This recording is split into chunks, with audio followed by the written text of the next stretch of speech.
오늘은 제가 넉넉히 이기는 삶이라는 제목을 가지고 함께 로마서 말씀을 나누고자 합니다. 여러분, 우리가 흔히 주고받는 이 성도라는 단어에는 어떤 의미가 있을까요? 이것은 아무 사람에게나 불러주는 호칭이 아닙니다. 예수님이 나의 주인이 되시고 그리고 하나님의 통치를 인정하는 사람 통틀어서 우리가 성도라고 부릅니다. 따라서 그리스도를 믿는 우리는 하나님의 백성으로서 왕이신 하나님의 그 다스리심에 따라 매일 우리의 삶을 점검하고 살아가야 합니다. 이것을 위해서 우리가 성경을 받았고 우리는 그 말씀을 가지고 교회에서의 생활뿐만 아니라 세상을 살아가는 거거든요. 그런데 성도의 모습으로 살아간다는 것은 참 쉽지 않습니다. 세상은 말씀이 말하고 있는 그 진리와는 다른 방향으로 갈 수 있도록 그렇게 가르치고 있기 때문이에요. 우리의 재능과 능력을 평가하고 인생의 목표를 더 높은 곳에서 찾을 수 있도록 가르칩니다. 이러한 가르침이 개인의 이익을 취하게 하고 그로 인해서 우리는 부당한 일을 겪는 그리고 서슴지 않는 사람들을 많이 보는 경우들이 많습니다. 이러한 상황에서 우리가 잘하고 있던 나의 믿음 생활이 이탈되거나 그 중도에 떨어져 나갈 것 같은 나의 두려움 그리고 호기심은 우리의 마음을 금세 사로잡게 됩니다. 나의 신앙생활이 이전이나 지금이나 동일하다거나 혹은 이전보다 오히려 못하다라는 자기의식이 생각나게 되면 내 안에 있던 불안은 구원에 대한 확신과 그리고 하나님의 사랑으로 인한 위로, 그것을 점점 잊어버리게 된다는 거예요. 사도 바울은 그 자신의 어려움에 대해서 이렇게 탄식했습니다. 로마서 7장 22절에서 24절 말씀을 여러분이 한번 읽어주시겠어요? 시작! 내 속사람으로는 하나님의 법을 즐거워하되 내 지체 속에서 한 다른 법이 내 마음의 법과 싸워 내 지체 속에 있는 죄의 법으로 것을 보는도다. 오호라, 나는 곤고한 사람이로다. 이 사망의 몸에 누가 나를 건져내랴. 아멘. 지금 바울은 앞으로 겪게 될 어려움에 대해서 탄식하고 있는 것이 아닙니다. 또한 자기가 지금 어려움을 당하고 있는 것이 외부로부터, 환경으로부터 오고 있다는 것을 탓하는 것도 아닙니다. 자기 자신에게 지금 문제가 있다고 얘기하는 거예요. 자기 자신 안에 있는 죄, 그 죄 때문에 지금 어려움을 겪고 있다고 고백하고 있는 것입니다.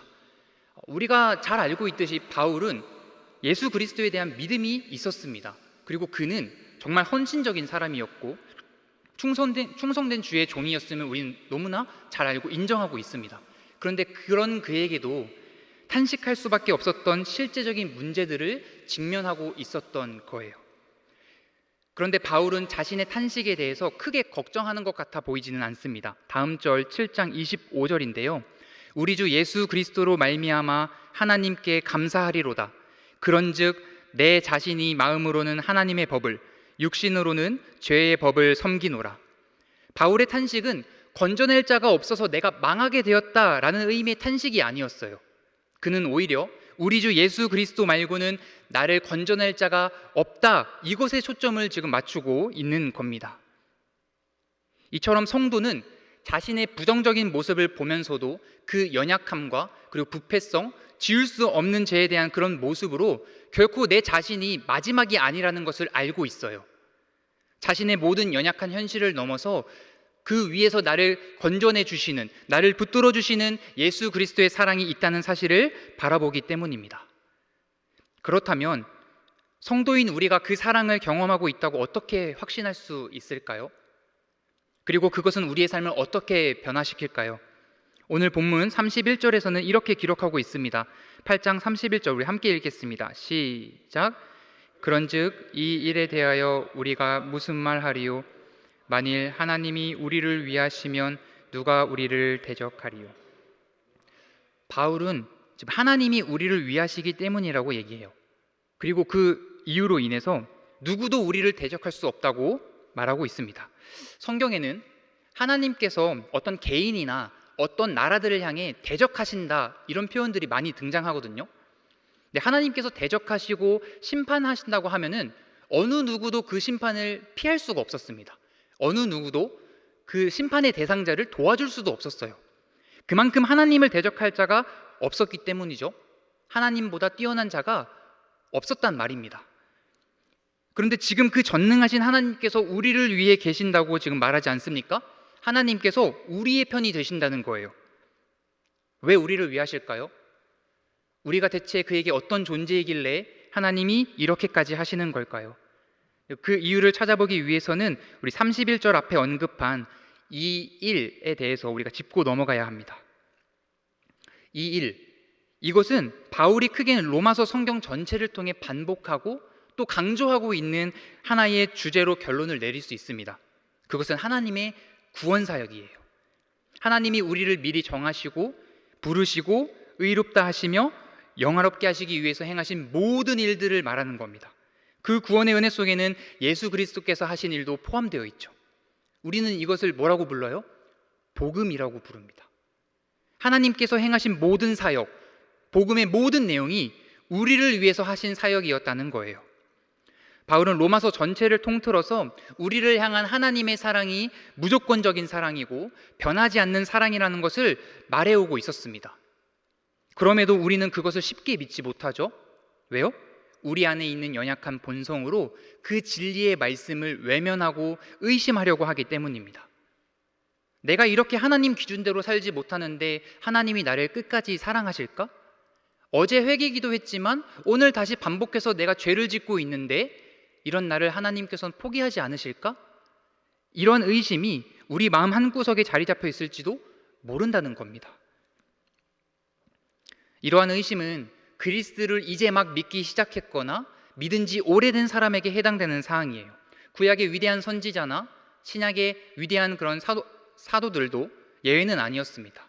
하나님이 나를 사랑하신다면 어떻게 이럴 수 있지? 라고 하는 이런 버릇은 결코 남의 일이 아니었습니다. 이러한 의심을 방치해두면 우리가 가지고 있는 그 구원의 확신을 흔들리는 위기가 될 수 있는 거예요. 그러나 바울은 하나님의 사랑을 의심하지 말라고 가르쳐주고 있습니다. 32절입니다. 자기 아들을 아끼지 아니하시고 우리 모든 사람을 위하여 내주시니가 어찌 그 아들과 함께 모든 것을 우리에게 주시지 아니하겠느냐. 아멘. 우리를 위하시는 하나님의 사랑이 변하지 않는다는 것, 무엇으로 증명하고 있습니까? 하나님이 우리를 위해서 독생자를 아끼지 않고 주셨다는 그 사실, 그것을 통해서 지금 알 수 있다고 합니다. 독생자를 주셨다는 것, 그럼 가장 아끼던 것을 내놓으셨다는 의미죠. 바꿔 말하면 하나님이 가장 귀하게 여기시던 것을 포기하셨다는 말입니다.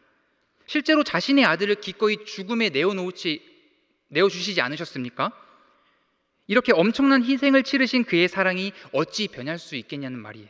값진 선물로 값없이 주신 하나님의 사랑을 우리가 어찌 의심할 수 있겠냐는 이야기입니다. 사실 하나밖에 없는 이 아들을 아끼지 않고 희생하신 하나님의 사랑을 우리가 이해한다는 것은 불가능에 가깝습니다. 왜냐하면 그 사랑은 완전한 사랑이기 때문이에요.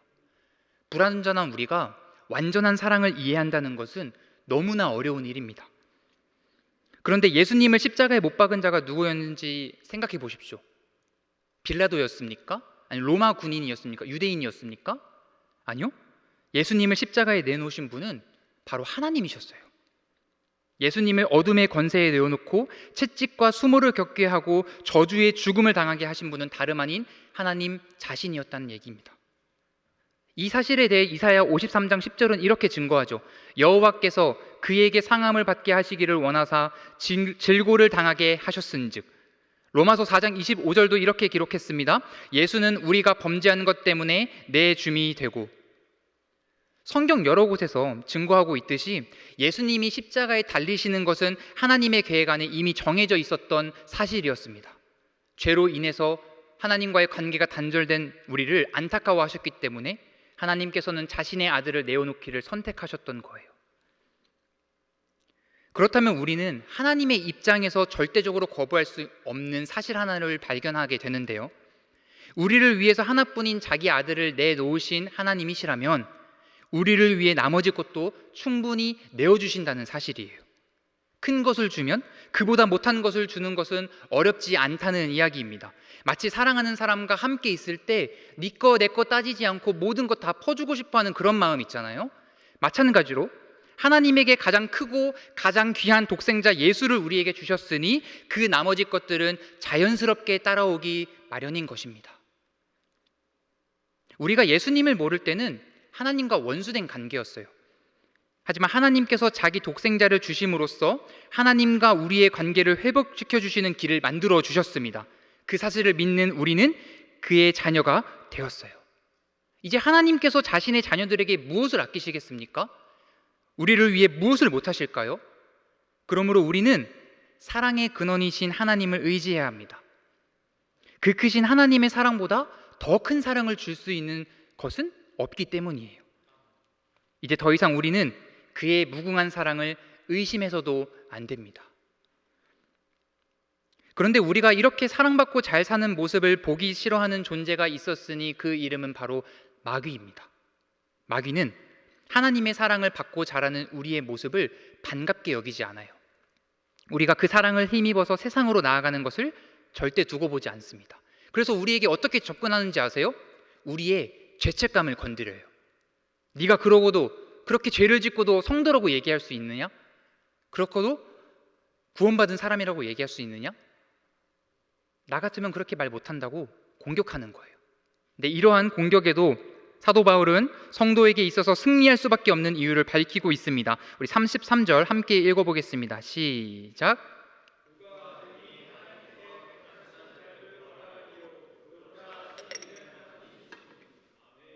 아멘. 마귀는 계속해서 우리를 정죄하고 실패한 사람으로 낙인 찍지만 바울은 우리가 어떤 신분의 사람인지를 정확하게 설명하고 있어요. 우리는 하나님의 택하신 자들이라는 거죠.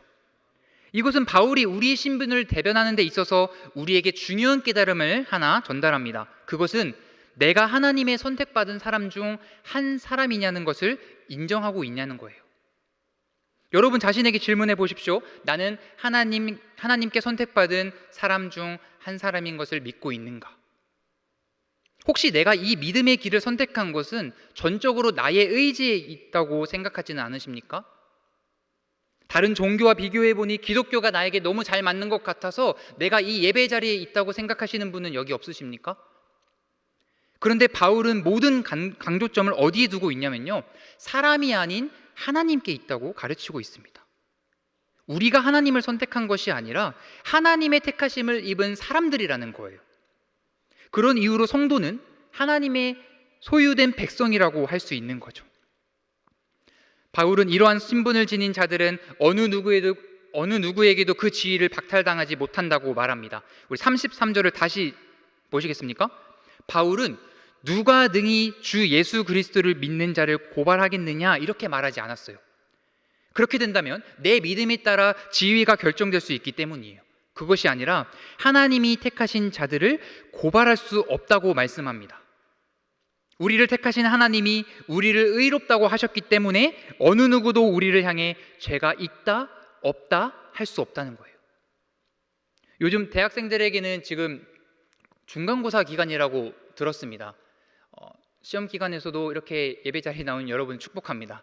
그런데 시험을 앞둔 사람에게 있어서 내가 시험을 잘 볼 수 있을까 없을까 하는 이런 불안함은 누구에게 나타나죠?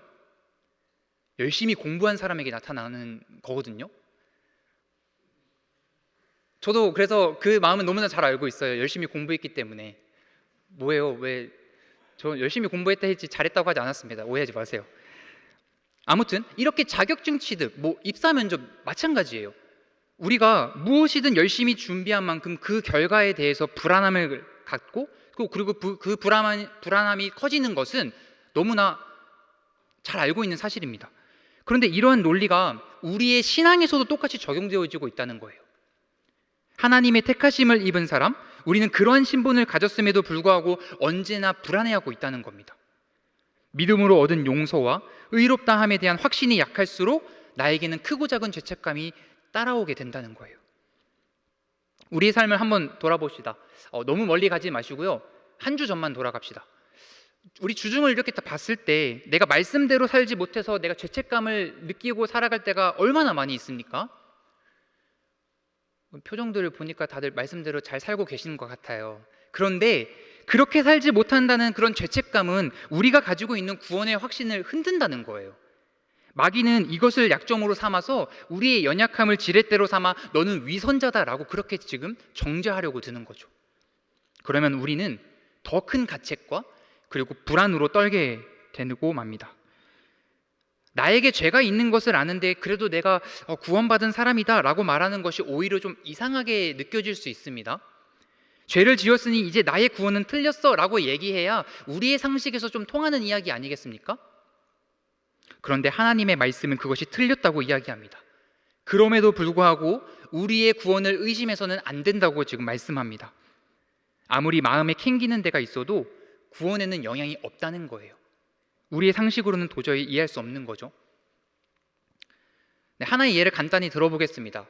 구원받은 확신이 있다고 고백한 사람이 있는데 그 사람이 세상 사람들과는 구별되지 않은 모습으로 살아간다면 우리는 이 사람을 어떻게 이해해야 할까요?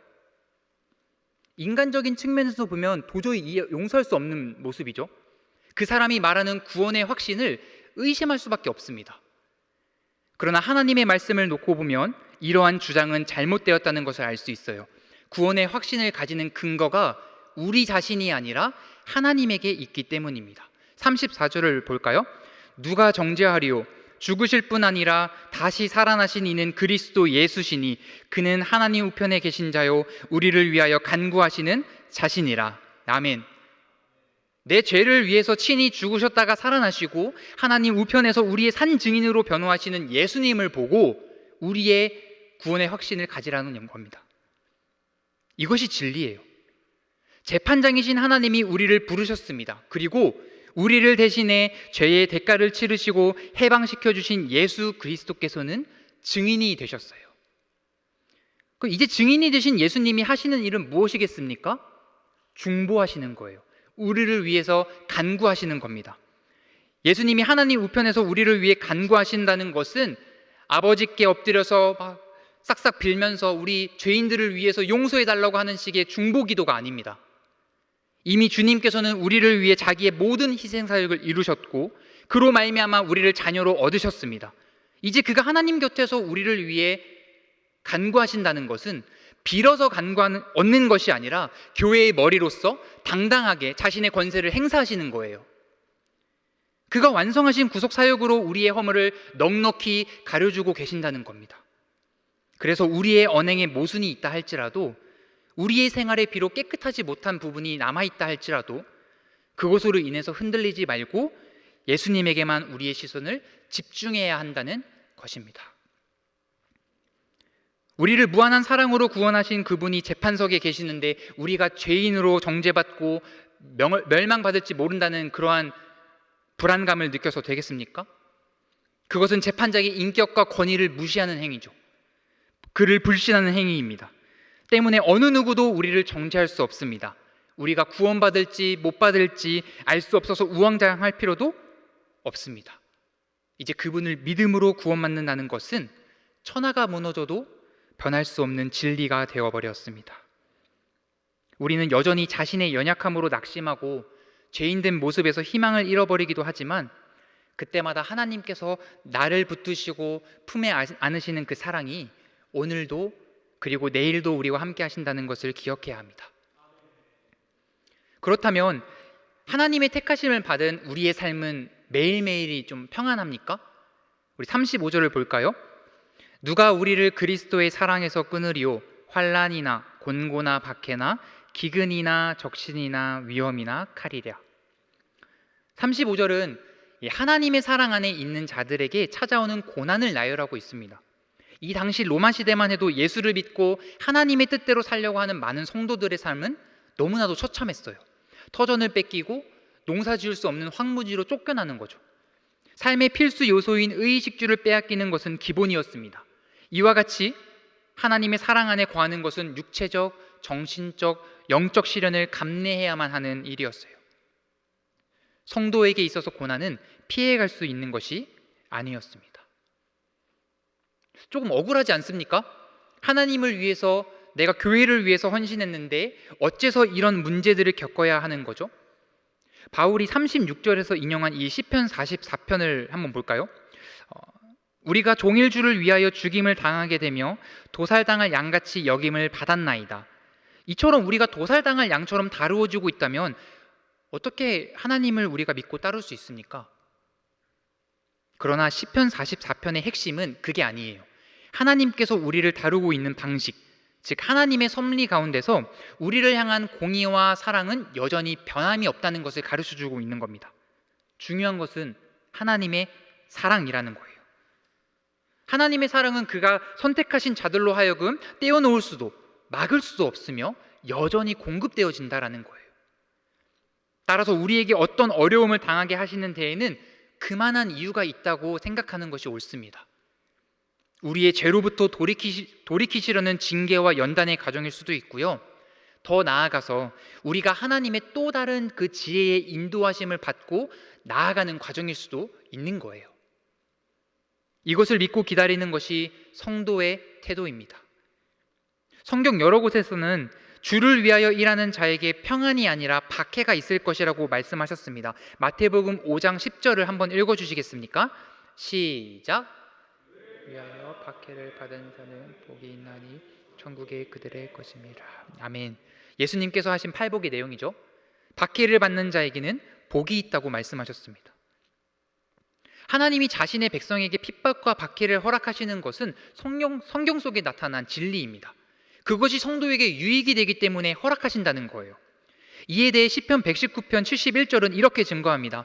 고난당한 것이 내게 유익이라 이로 말미암아 내가 주의 율례들을 배우게 되었나이다. 우리가 고난을 당하게 되면 하나님께서 이루어 가시는 법도와 순리를 깨닫게 된다는 거예요. 그 고난이 내가 죄가 있든 없든 당하게 될 때 우리는 그 고난으로부터 세상을 돌아보게 되거나 나를 돌이켜보게 되는 겁니다. 이는 결국 예수 그리스도 외에는 소망이 없다는 것을 보게 해줘요. 그리고 우리가 그리스도를 닮아가도록 만들어 갑니다. 바울은 이러한 고난의 목록 하나하나가 유익으로 바뀌어 결국 승리한다고 말씀합니다. 37절입니다. 그러나 이 모든 일에 우리를 사랑하시는 이로 말미암아 우리가 넉넉히 이기느니라. 바울은 우리의 힘으로 이길 수 있다고 말하지 않았습니다. 우리의 믿음이 좋아서 승리한다고도 말하지 않았습니다. 우리를 사랑하시는 예수 그리스도로 말미암아 우리가 이기고 또 이기고 또 이기게 되는 압도적인 승리를 확신하고 있습니다. 말씀의 결론을 맺겠습니다. 여러분, 이 세상을 살아갈 수 있는 유일한 힘은 우리를 사랑하고 계시는 하나님께 근거해야 합니다. 내가 얼마나 하나님을 사랑하고 믿음이 좋은가로는 이 세상을 이겼다고 할 수 없어요. 성경의 많은 인물들과 우리의 믿음의 선배들을 자신의 생명을 걸고 하나님을 사랑했지만 그것 때문에 세상의 위협들을 이기는 것은 아니었습니다. 우리를 향한 하나님의 사랑 때문에 이기는 거예요. 더 이상 하나님의 사랑이 변하지 않을까 염려하지 맙시다. 하나님이 나를 정죄하지 않으실까 불안해하지도 맙시다. 어떤 시련과 고난이 와도 내 믿음이 꺾이지 않을까 두려워하지 맙시다. 하나님의 사랑은 그 어떤 것도 변경하지 못하는 최종 결정이며 절대적인 사실입니다. 우리의 죄 문제를 해결하시는 하나님의 사랑이 있었기 때문에, 그리고 지금도 우리와 영원한 사랑으로 함께 계시기에 우리가 감격하여 눈물을 흘리고 우리의 가슴이 뜨거워지는 것 아니겠습니까? 이제 죄 많은 세상을 이기기 위해서 우리가 해야 될 것은 하나님의 능력을 구하는 것이 아니에요. 우리를 향한 하나님의 사랑을 알고 차지하는 것이 성도로서 가장 먼저 해야 할 일입니다. 여러분, 마음껏 찬양하시고 마음껏 예배하세요. 하나님이 우리에게 아끼지 않은 그 사랑을 보여주신 것처럼 우리도 시간과 장소를 가리지 않고 하나님을 사랑할 수 있어야 합니다. 그것이 예배이고 그것이 찬양이고 그것이 기도예요. 그러면 우리는 넘치고도 남음이 있는 은혜를 경험하게 될 줄 믿습니다. 요한복음 16장 33절을 읽고 마치겠습니다. 이것을 너희에게 이르는 것은 너희로 내 안에서 평안을 누리게 하려 함이라. 세상에서는 너희가 환난을 당하나 담대하라. 내가 세상을 이기었노라. 예수님께서 세상을 이기셨습니다. 할렐루야. 따라서 우리도 세상을 이겼습니다. 이 확신을 가지고 우리의 든든한 후원자, 우리의 유일한 소망 예수 그리스도를 바라보며 세상으로 나아가는 저와 여러분이 되길 주님의 이름으로 축복합니다. 아멘.